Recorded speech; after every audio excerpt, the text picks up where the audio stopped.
ಸುಚೇಂದ್ರ ಬದಲಾಗಿದ್ದಾನೆ ಅಮ್ಮ. ಅವನು ಕೇಶವ ಮಾವನ ವಿರುದ್ಧ ನಿಂತಿದ್ದಾನೆ. ಸುಚೇಂದ್ರನ ನೋಡಿದ್ರೆ ಅವನ ರೋಷನ ಗಮನಿಸಿದ್ರೆ ನನಗೆ ಆತಂಕ ಆಗ್ತಿದೆ ಅಮ್ಮ. ಯಾವುದೇ ಕಾರಣಕ್ಕೂ ಈ ಮದುವೆ ನಿಲ್ಬಾರ್ದು. ನಾನು ನಿನ್ನನ್ನೇ ನಂಬಿದ್ದೀನಿ ಅಮ್ಮ.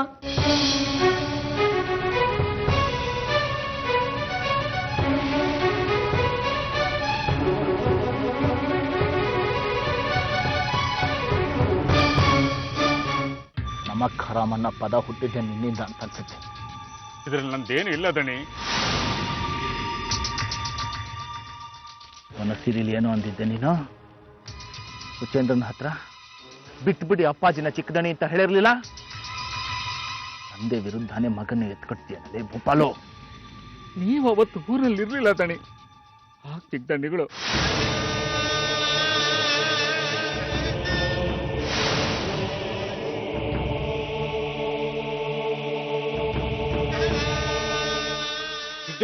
ನೀವು ಇಲ್ಲಿಗೆಲ್ಲ ಬರಬಾರ್ದು. ಯಾಕೆ ಬಂದ್ರಿ? ನೀನ್ ಯಾವನಲೆ ಇಲ್ಲಿಗೆ ಯಾಕೆ ಬಂದ್ರಿ ಅಂತ ಕೇಳೋದಿಕ್ಕೆ? ಬನ್ನಿ ಚಿಕ್ಕದಣಿ, ಇಲ್ಲಿ ಇರಬಾರ್ದು. ಬನ್ನಿ ಚಿಕ್ಕದಣಿ, ಬನ್ನಿ, ನನ್ನ ಮಾತು ಕೇಳಿ. ನನಗೆಲ್ಲ ಗೊತ್ತಾಗಿದೆ ಭೂಪಾಲು, ಎಲ್ಲ ಗೊತ್ತಾಗಿದೆ. ನಮ್ಮ ವಂಶದ ಪದ್ಧತಿ ಏನು, ನಮ್ಮ ವಂಶದ ಉಯಿಲ್ನಲ್ಲಿ ಏನಿದೆ ಅಂತ ನನಗೆ ಗೊತ್ತಾಗಿದೆ. ನೋಡ್ತಾ ಇರೋ ಅಪ್ಪಾಜಿನ ಹೇಗೆ ಆಟ ಆಡಿಸ್ತೀನಿ ಅಂತ. ನಮ್ಮ ವಂಶದ ಉಯಿಲ್ನ ಪ್ರಕಾರ ನಾನು ಮದುವೆ ಆದ್ರೆ ನಮ್ಮ ಸಮಸ್ತ ಪಾಳೆಗಾರಿಕೆಯ ಪಾಳೆ ಪಟ್ಟು ನಂದೇ.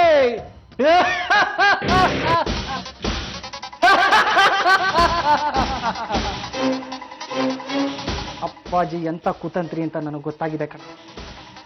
ದಣಿಗಳು ನನ್ನ ಗಂಟ ಹಾಕಿದ್ದಾರೆ. ನಾನು ಅವ್ರಿಗೆ ಮೋಸ ಮಾಡೋದಿಲ್ಲ. ಈ ವಿಷಯ ಅವ್ರಿಗೆ ಏನೋ ಹೇಳ್ತೀರಿ? ನಾನು ಎಂತವನು ಅಂತ ನಿನ್ಗಿನ್ನೂ ಗೊತ್ತಿಲ್ಲ ಭೂಪಾಲು.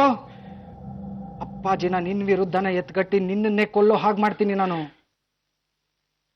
ಯಾರ ಹತ್ರನೂ ಬಾಯಿ ಬಿಡಬಾರ್ದು. ನಿನ್ನ ಮಗಳ ಮೇಲಾಣೆ.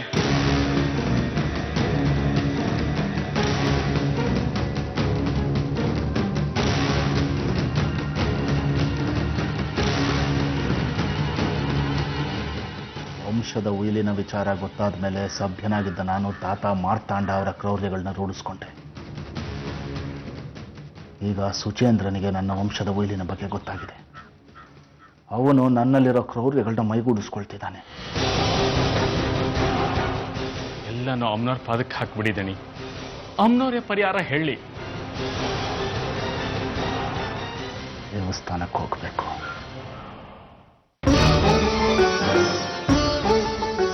ನೀನ್ ನನ್ನನ್ನ ಏನಾದ್ರೂ ಅನ್ಕೋ, ಈ ಸತಿ ನನ್ನ ಸುಚೇಂದ್ರನ ಮದ್ವೆ ಆಗದೆ ಹೋದ್ರೆ ನಾನು ನಿನ್ನ ಪ್ರೀತಿಸಲ್ಲ, ಪೂಜಿಸಲ್ಲ, ನಿನ್ ಭಕ್ತಳಾಗಿ ಉಳಿಯಲ್ಲ. ಈ ಮದ್ವೆ ನಿಂತ್ರೆ ಸುಚೇಂದ್ರ ಪೂರ್ತಿ ಹಾದಿ ತಪ್ತಾನೆ. ಹಾಗಾಗ್ಬಾರ್ದು. ಅವ್ನ್ ನನ್ ಮಾತು ಬಿಟ್ಟು ಇನ್ಯಾರ ಮಾತನ್ನು ಕೇಳಲ್ಲ.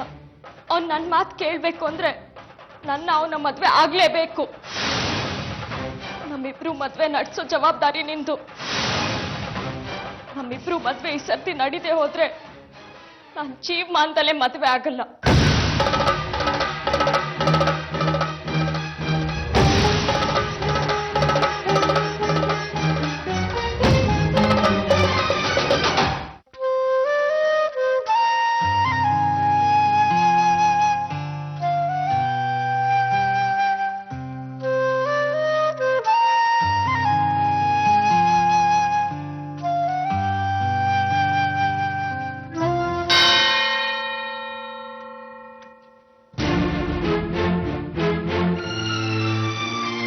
ದುಡ್ಡಿಲ್ಲ ನನ್ನ ಹತ್ರ.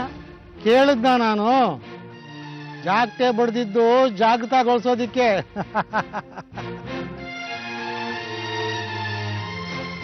ಯಾರ್ಯಾರೆಲ್ಲ ಮಾತಾಡಂಗಾಯ್ತು ನನ್ನ ಪರಿಸ್ಥಿತಿ. ಬಿದ್ದಾಗ ಮನುಷ್ಯನ್ನ ಕೈ ಹಿಡಿದು ಮೇಲೆ ಕೆತ್ಕೋತಾಳೆ ನಾರಾಯಣಿ.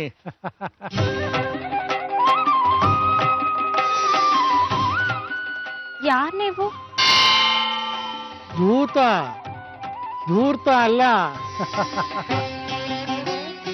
ದೇವಸ್ಥಾನದಲ್ಲಿ ಏನು ಪ್ರಸಾದ ಕೊಡ್ಲಿಲ್ವೇ?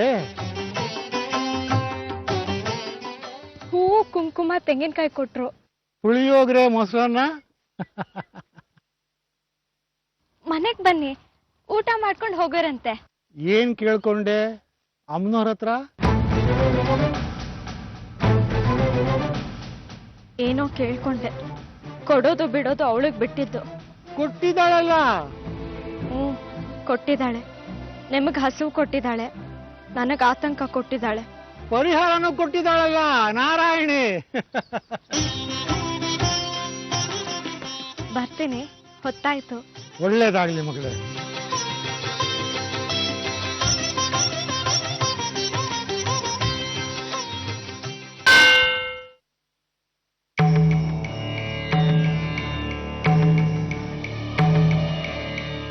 ದಾಸೇನವ್ರೆ, ದಾಸೇನವ್ರೆ, ದಾಸೇನವ್ರೆ.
ಒಂದ್ಸತಿ ಶಂಕ ಬೇಡ ಅಂತ ಹೇಳಿ ತೊಂದರೆಗಳನ್ನ ಅನುಭವಿಸಿದ್ದೀನಿ.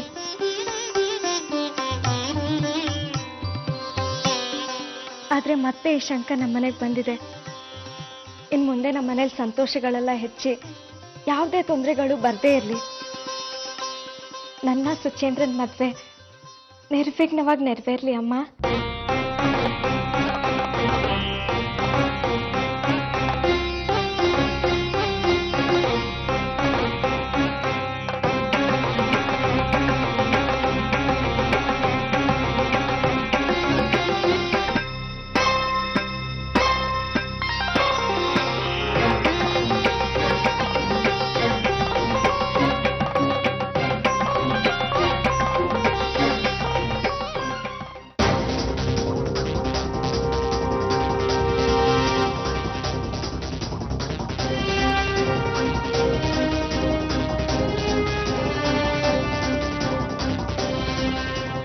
ನೀವು ಕೇಶವನಾಥ್ರ ಥರಾನೇನಾ?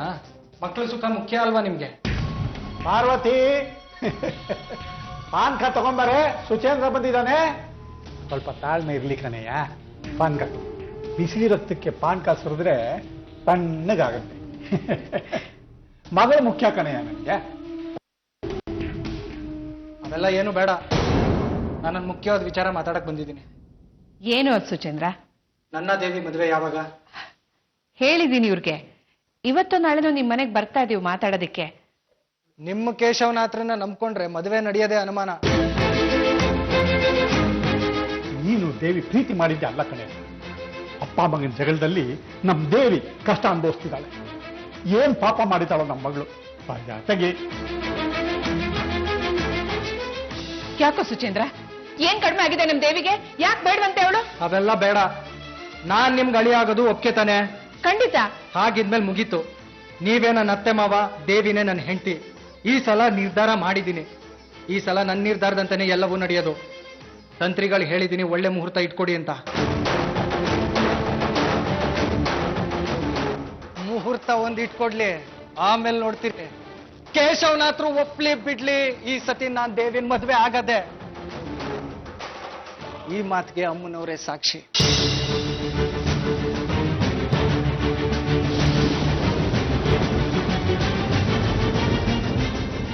ಎಲ್ಲದಕ್ಕೂ ತಯಾರಾಗಿರೋದೇವಿ. ಸಡಗರ ಸಂಭ್ರಮದ ಮಧ್ಯನೂ ಮದುವೆ ನಡೀಬೋದು, ಹೊಡೆದಾಟದ ಮಧ್ಯನೂ ಮದುವೆ ನಡೀಬೋದು.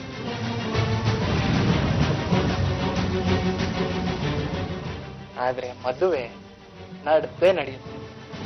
ಏನೋ ಸುಚೇಂದ್ರ, ಹಠಕ್ಕೆ ಕೋಪಕ್ಕೆ ಮದ್ವೆ ಆಗ್ಬೇಕು ಅಥವಾ ಜೀವನ ನಡ್ಸಕ್ ಮದ್ವೆ ಆಗ್ಬೇಕು? ಕೇಶವ ಮಾವನ ಒಪ್ಪಿಗೆ ಇಲ್ಲದೆ ಮದ್ವೆ ಹೇಗ್ ನಡೆಯುತ್ತೆ? ಆತಂಕ ಬೇಡ ಕಣೆ, ಈ ಮದುವೆ ನಡೆದೇ ನಡೆಯುತ್ತೆ.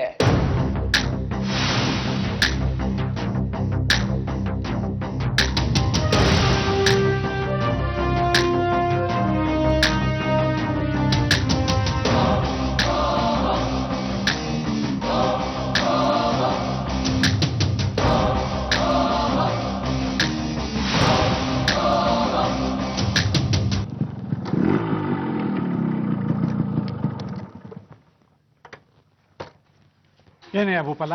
ಸದಾಶಿವ, ದನಿಗಳು ಬರೋದಕ್ಕೆ ಹೇಳಿ ಕಳ್ಸಿದ್ದಾರೆ. ಬರಲ್ಲ, ಹೋಗಯ್ಯ. ಯಾವ ಊರಲ್ಲೇ ದನಿ ಅವನು?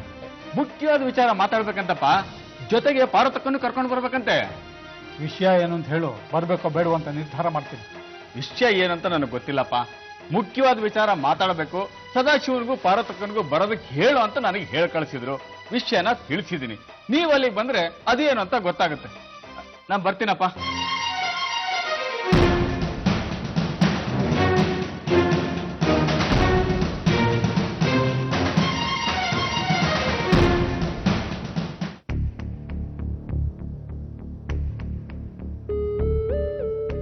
ಇನ್ನು ಕಾಯಿಸಲ್ಲ ಸದಾಶಿವ, ಕರೆಸಿದ ವಿಷಯ ಹೇಳ್ಬಿಡ್ತೀನಿ. ನಾಳಿದ್ದೇ ದೇವಿ ಮತ್ತೆ ಸುಚೇಂದ್ರರ ನಿಶ್ಚಿತಾರ್ಥ ಇಟ್ಕೊಂಡ್ಬಿಡೋಣ.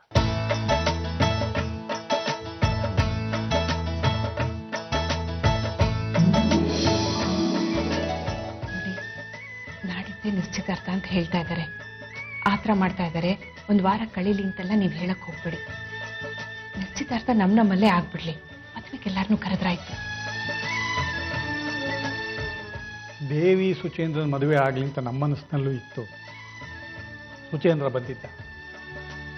ಅಪ್ಪಾಜಿ ಮದುವೆ ಒಪ್ಪಲಿ ಒಪ್ಪದೇ ಇರಲಿ, ನಾನಂತೂ ದೇವಿನೇ ಮದುವೆ ಆಗೋದು ಅಂತ ಕಡ್ಡಿ ತುಂಡು ಮಾಡ್ದಂಗೆ ಹೇಳ್ದ. ಅಪ್ಪಾಜಿ ಮದುವೆಗೆ ಒಪ್ಪೋದು ಅನುಮಾನ ಅಂತಲೂ ಹೇಳ್ದ. ನೀನ್ ನೋಡಿದ್ರೆ ನಮ್ಮನ್ನು ಕರೆಸಿ ನಿಶ್ಚಿತಾರ್ಥ ಮದುವೆ ಅಂತೆಲ್ಲ ಮಾತಾಡ್ತೀನಿ. ಜಗಳ ಮುಗಿದು ಒಮ್ಮತಕ್ಕೆ ಬಂದಿದ್ರೆ ನಾಡದ್ದೇ ನಿಶ್ಚಿತಾರ್ಥ ಮಾಡೋದಕ್ಕೆ ನಾನು ತಯಾರು. ನಿಮ್ಮಿಬ್ಬರ ಮಧ್ಯೆ ಮನಸ್ತಾಪ ಇಟ್ಕೊಂಡು ಮದುವೆ ಕಾರ್ಯ ನಡೆಸೋದು ಬೇಡ ಕೇಶವನಾಥ. ಅವನಲ್ಲಿ ತಪ್ಪು ಅಭಿಪ್ರಾಯ ಮೂಡಿತ್ತು. ಈಗೆಲ್ಲ ಸರಿ ಹೋಗಿದೆ. ಅದು ಸರಿ ಹೋದ ಮೇಲೆ ನಾನು ದೇವಿ ಸುಚೇಂದ್ರರ ಮದುವೆ ಆಗಲಿ ಅಂತ ನಿರ್ಧಾರ ಮಾಡಿ ನಾಳಿದ್ದೇ ನಿಶ್ಚಿತಾರ್ಥ ಸದಾಶಿವ. ಅದಾದ 10ನೇ ದಿನಕ್ಕೆ ಮದುವೆ.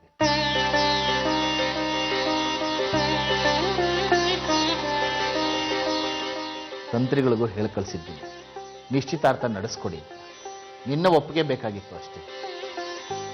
ಆಯ್ತು, ಇನ್ನೂ ಮಕ್ಕಳನ್ನ ಕಾಯಿಸೋದ್ರಲ್ಲ ಅರ್ಥ ಇಲ್ಲ. ದೇವಿ ಎಲ್ಲ ಈ ಮನೆಗೆ ಬರ್ತಾ ಇರೋದು ಸಾಕ್ಷಾತ್ ಲಕ್ಷ್ಮಿ. ಒಳ್ಳೆ ಅಡಿಗೆ, ಒಳ್ಳೆ ಊಟ, ಒಳ್ಳೆ ಕಾಫಿ, ಒಳ್ಳೆ ತಿಂಡಿ. ಇನ್ನು 10 ದಿನದಲ್ಲಿ ಮದುವೆ, ನಮ್ಮ ಚಿಕ್ಕದನಿಗಳ ಮದುವೆ. ಏನಂತೀಯ ಸದಾಶಿವ? ಅಯ್ಯ ತೆಗಿ, ಲಕ್ಷ್ಮಿ ಅಂತಲೂ ಅಂತೀಯ, ಅಡಿಗೆ ಕೆಲಸದವಳು ಅಂತಲೂ ಅಂತೀಯ. ಅದಕ್ಕೆ ಕಣೋ, ಓದೋ ಕಾಲದಲ್ಲಿ ಓದಿ ಬುದ್ಧಿವಂತ ಆಗ್ಬೇಕು.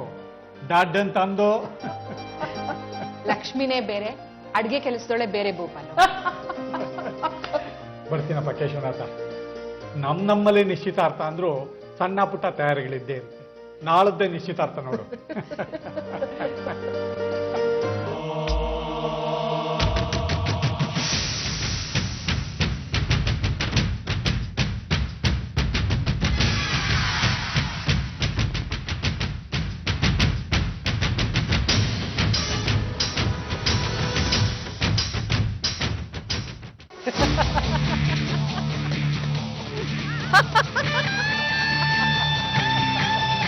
ತುಂಬಾ ಹೆದರಿದೆ ಅಲ್ವಾ ನೀನು? ಕೇಶವ್ ಮಾವ ನಮ್ಮಿಬ್ರು ಮದ್ವೆಗೆ ಒಪ್ತಾರೋ ಇಲ್ವೋ ಅಂತ.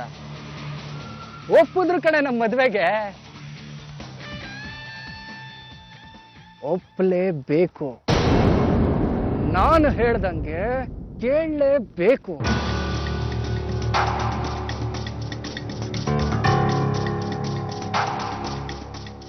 ಆನೆ ನಡೆದಿದ್ದೇ ದಾರಿ.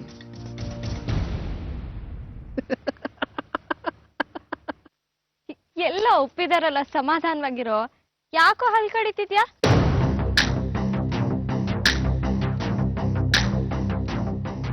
ಮದುವೆ ಒಂದಾಗ್ಲಿ, ಬುದ್ಧಿ ಕಲ್ಸೋದಿದೆ, ಬಾಕಿ ತೀರ್ಸೋದಿದೆ.